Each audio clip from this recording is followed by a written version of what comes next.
Hello students, NCERT पर आधारित गणित की क्लास 9th में आपका स्वागत है। हम अध्याय बहुपद को पढ़ रहे हैं। पिछली वीडियो में हमने बहुपद के प्रकार और पदों की संख्या को ज्ञात करने के बारे में हमने पढ़ा था। अब उससे संबंधित कुछ प्रश्नों को हल कर लेते हैं। तो चलिए वीडियो शुरू करते हैं। तो पहला क्वेश्चन है, निम्नलिखित फलनों में कौन कौन से बहुपद हैं। निम्नलिखित फलनों में कौन कौन से बहुपद हैं। तो बहुपद की परिभाषा के अनुसार आपने पढ़ा है कि वे बहुपद होते हैं जिनमें बहुपद के प्रत्येक चर की घात क्या हो, एक ऋणोत्तर पूर्णांक हो।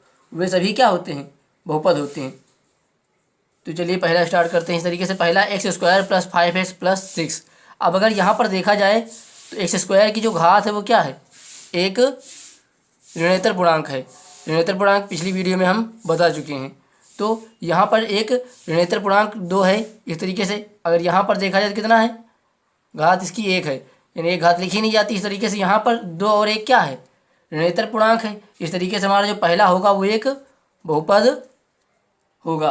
अब अगर दूसरे की बात करें तो √5 + 2x है।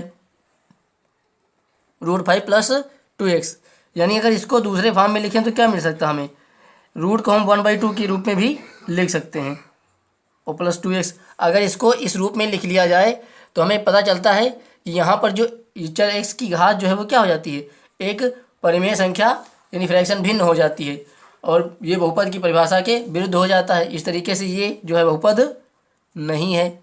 अगले की बात करें तो x - 5, इसमें भी क्या है, x की घात 1 है जो कि एक ऋणोत्तर पूर्णांक है। इस तरीके से ये भी क्या होगा, एक बहुपद होगा। आगे बात करें √3x³ + x² - 1। अगर यहाँ पर बात करें तो x की घात कितनी है, 3 है। यहाँ पर x की घात 2 है। तो दोनों ही क्या हैं, ऋणोत्तर पूर्णांक हैं और दोनों धन पूर्णांक भी यहाँ पर कह सकते हैं। इस तरीके से क्या हो जाएगा, हमारा ये भी एक बहुपद होगा। यहाँ पर बात करें तो √2y की घात कितना है, 1 है, जो कि एक ऋणोत्तर पूर्णांक है। लेकिन यहाँ पर √y भी है, यानी इसको हम क्या लिख सकते हैं, √y को 1/2 भी हम लिख सकते हैं। तो 1/2 लिखने का मतलब क्या हुआ कि ये एक ऋणोत्तर पूर्णांक नहीं है, यानी यहाँ पर जो घात हो गई वो क्या हो गई, एक फ्रैक्शन, एक भिन्न हो गई। इस प्रकार ये भी क्या होगा, एक बहुपद नहीं होगा। अगला प्रश्न है x² - 3/x² प्लस का 16। अगर यहाँ पर देखा जाए तो यहाँ पर x² की घात तो 2 है, x की घात 2 है, यानी यहाँ पर तो एक ऋणोत्तर पूर्णांक है। लेकिन अगर यहाँ पर देखा जाए तो क्या मिलेगा, इसको इस रूप के भी लिख सकते हैं, x - 3। अगर किसी की घात ऊपर जाएगी तो क्या होगा, अगर इस घात नीचे प्लस है, ऊपर जाएगा तो क्या हो जाएगा, ये हो जाएगा, ये अगर ऊपर जाएगा तो इसकी घात हो जाएगी माइनस की, और प्लस का 16 तो है ही है। यानी अगर इस रूप में इसको लिख लिया जाए तो हमें पता चलता है कि यहाँ पर तो जो घात है वो तो ऋणोत्तर पूर्णांक है, लेकिन यहाँ पर क्या हो गई, -2 हो गई। और हम जानते हैं कि क्या होनी चाहिए, ऋणोत्तर पूर्णांक नहीं होनी चाहिए, यानी कि नॉन नेगेटिविटी, 0 से स्टार्ट हो सकता है लेकिन ऋणात्मक नहीं हो सकता है घात। इस तरीके से ये जो हमारा होगा वो एक बहुपद नहीं होगा। अब अगर अगले की बात करें तो यहाँ पे भी अपॉन में नहीं होना चाहिए, क्योंकि अपॉन में होगा तो ऊपर जाएगा तो क्या हो जाएगा, माइनस का हो जाएगा। इसको इस तरीके से लिख सकते हैं, एक सही है। ये वाला x ऊपर जाएगा तो क्या हो जाएगा, इस x को ऊपर लेके जाएंगे तो हो जाएगा x⁻⁻1, और इस तरीके से क्या हो जाएगा, इसकी घात जो होगी एक ऋणोत्तर पूर्णांक नहीं होगी। इस तरीके से ये भी क्या होगा, एक बहुपद नहीं होगा।